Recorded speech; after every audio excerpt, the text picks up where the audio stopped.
realisht pozicioni i Lidhjes Demokratike do të jetë në favor të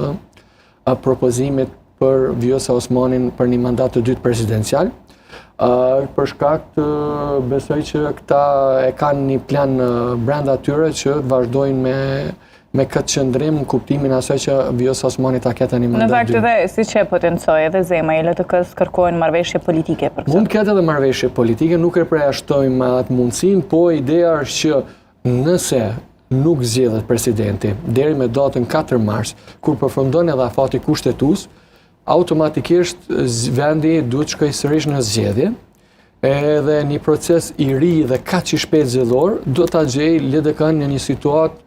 pothuajse të njëjtë, edhe në opinionin dhe diskursin publik, pritet që LDK-ja si epilog elektoral ta ketë një rezultat pak a shumë siç e kishte në zgjedhjen 28 dhjetorit. Sipas mendimit tim personal, nuk është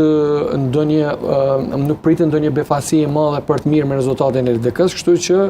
ata më shumë se gjitha partitë tjera politike që janë aktualisht parlamentare, ta që ashtu i druen, nëse e muj me qëjnë në thojza zgjedhjeve të reja, me një afat kaq shpejt, sepse janë me një proces ku vetë zoti Abdigjiku e ka përmend që i duhet një reformë e brendshme dhe reforma nuk mund bëhet për një muj, 2, nëse eventualisht ose hipotetikisht vendoset shkohet në zgjedhje të reja. Natyrisht në çdo rast po flasim këtu nëse nuk votohet presidenti ose presidentja